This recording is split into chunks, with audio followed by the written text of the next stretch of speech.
Fala aí pessoal, como vocês estão, meus amigos, minhas amigas? Aqui Vitor Souza para mais um vídeo. Meus amigos, dessa vez vamos falar sobre futebol. Exatamente, isso mesmo, sobre futebol. Depois da decepção, da Copa do Mundo, estou até aqui com a camisa da seleção, queria falar sobre isso um tempo, mas hoje vou trazer esse jogo que foi espetacular. Pode não ter sido maravilhoso taticamente, mas um jogo excelente entre Flamengo e Palmeiras pela final da Supercopa do Brasil de 2023. Que jogão! O Palmeiras merecidíssimo campeão, 4-3 no Flamengo, um jogo maravilhoso, excelente, e é isso que vamos comentar no vídeo de hoje, logo após a vinheta.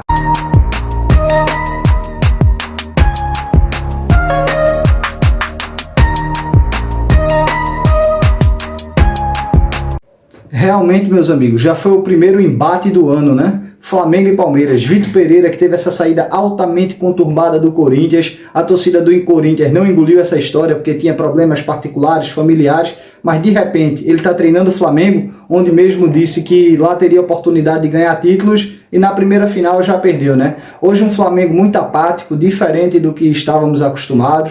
Pegou um Palmeiras muito bem postado, jogando muita bola. E até um questionamento que eu trago aqui para vocês, meus amigos. Quem sentiu mais a ausência?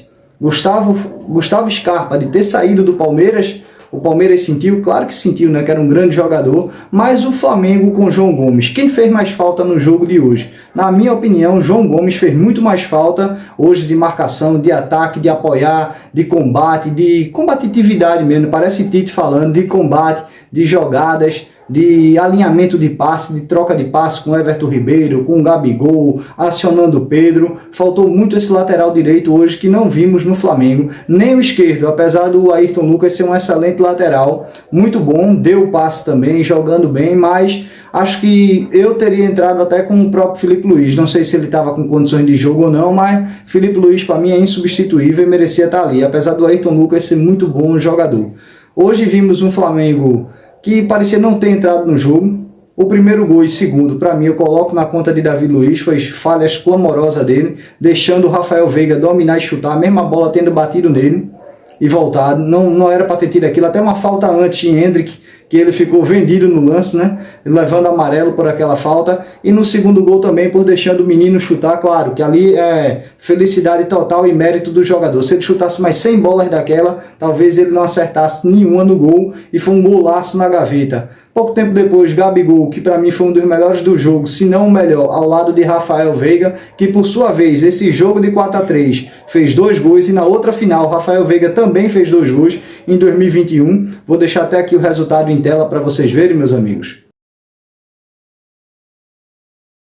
Você vendo que o jogo foi muito bem disputado, meus amigos, também indo para os pênaltis, 2-2, só que esse foi totalmente diferente, 2-2, 3-3, 4-3, 2 gols de menino, voltando com tudo também. Rafael Veiga, que é um jogador que dispensa comentários, que para mim, em boa forma, em boa fase, como ele sempre está, é um excelente batedor de pênalti. Só aí o Brasil já não perderia 2 pênaltis. Rafael Veiga passou 500 anos sem perder o pênalti, e Gabigol. No jogo da Croácia já teríamos 3 pênaltis certos, O deles 2 e de Neymar. Mas Tite, como sempre, infelizmente, fazendo as besteiras dele e não levando nenhum desses jogadores, com exceção de Veiga, que estava contundido, mas não pode jamais deixar de levar um Gabigol. Fez o golaço que fez de pênalti na pressão, um golaço encobrindo o Everton, tendo até aquela provocação de Everton com ele para levar o amarelo e ele ser expulso, apesar de muito amigos, como disse o próprio comentarista, na seleção, conseguimos ver isso, em vários amistosos, partida, campeonato que eles fazem, são muito amigos, mas ali é cada um defendendo a sua equipe, e para ganhar. Agora, o que eu achei nesse jogo mesmo foi excelente, mais uma vez, Abel Ferreira. Majestoso, fantástico, e deu realmente um nó tático, se é que pode dizer assim, tirando a parte dele que ele é muito esquentado. O seu assistente aos 20 minutos foi expulso logo após Hendrick ter saído, que para mim foi um erro dele, porque Hendrick participou do primeiro gol, participou da jogada de pênalti, a mão aberta de Everton Ribeiro, participou ali, Everton Ribeiro foi muito infantil naquele lance, apesar de ter dado um passe excelente para Gabigol, mas botar aquela mão ali não existe. Foi totalmente fora de contexto, possibilitando mais um gol do Palmeiras, e Rafael Veiga, que é brilhante também, não iria perder esse pênalti, é muito difícil. O Flamengo tinha ganho a final do Atlético Paranaense, ganhou também do próprio Palmeiras, né, com na época Rogério Ceni ganhando para Abel Ferreira. Pouco tempo depois ele no São Paulo perdeu a final do Paulista para Abel, e era justamente esse título que faltava para Abel. Na verdade faltavam 2 títulos para Abel, que era a Supercopa do Brasil e o Mundial. No caso ele ganhou 2 Libertadores, Copa do Brasil, Campeonato Brasileiro, Paulista e Recopa. Tinha perdido o Paulista e a Recopa,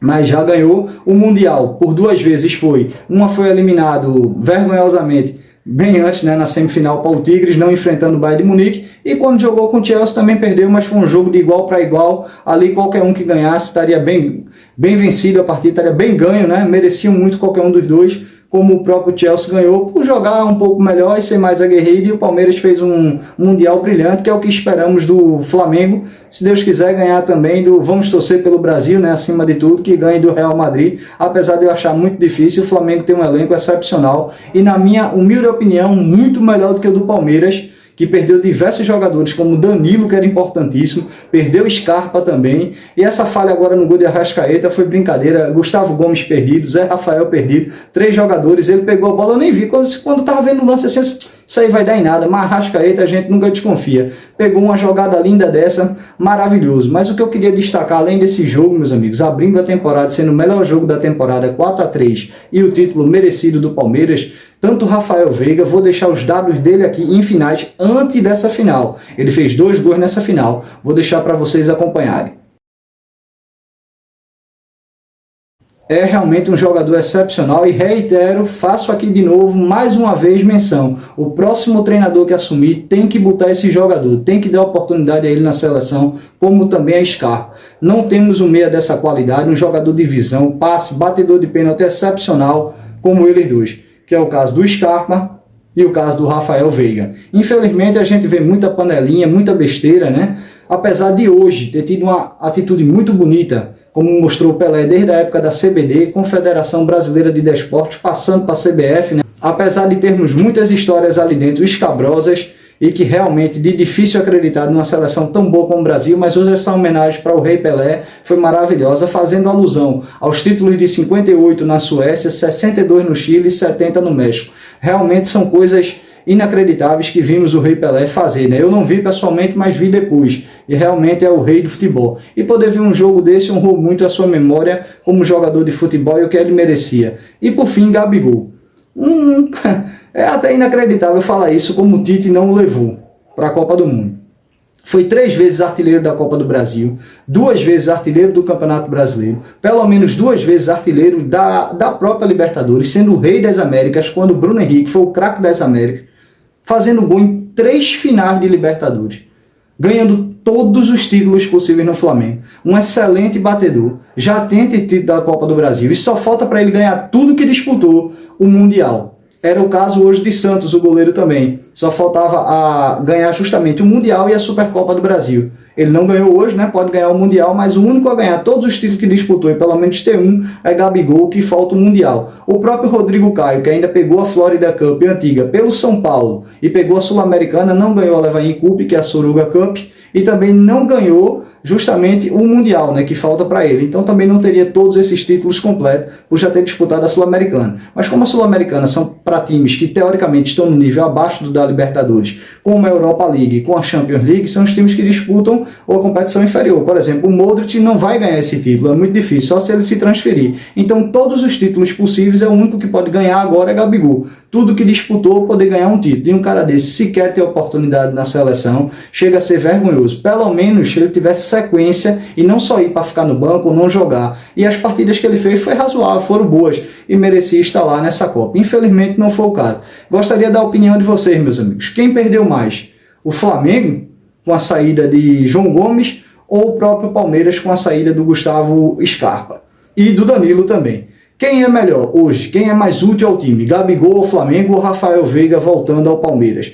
Sem dúvida nenhuma, qual o melhor treinador na opinião de vocês? Já que já tivemos tanto rejeitamento com o Brasil, né? Mourinho, Ancelotti, Pep Guardiola, que disse que queria treinar, mas não queria mais, e tantos outros nomes estrangeiros que estão sendo vinculados e ninguém quer. O mais forte, na minha humilde opinião, Fernando Diniz é um treinador excelente, mas não merece ocupar nesse momento. Mano Menezes, de jeito nenhum. Quando ele merecia, saiu, porque antes ele não merecia, já era para ter sido sacado bem antes do próprio Filipão assumir, que não existe. Era para ter deixado até a continuidade naquele momento. O Filipão, apesar de ter ganho a Copa das Confederações de maneira brilhante, nós levamos aquele 7-1. Fernando Diniz, como eu disse, para mim não é o nome no momento. Dorival Júnior, de jeito nenhum. E nenhum desses. Para mim, o nome certo a CBF deveria fazer é Abel Ferreira. Ganhou 7 títulos no Palmeiras, só falta ganhar o Mundial para completar tudo. E me arrisco a dizer que é o maior treinador da história do Palmeiras. Sem dúvida nenhuma, o maior treinador estrangeiro que já pisou em solo brasileiro. Mas o que vocês acham, meus amigos? Estou voltando agora com esse vídeo falando de futebol. Peço humildemente o like de vocês, compartilhem para todo mundo, comentem, mandem para tudo que é lugar para esse vídeo atingir todo mundo, chegar a todo mundo. Obrigado por tudo, meus amigos, e até o próximo vídeo.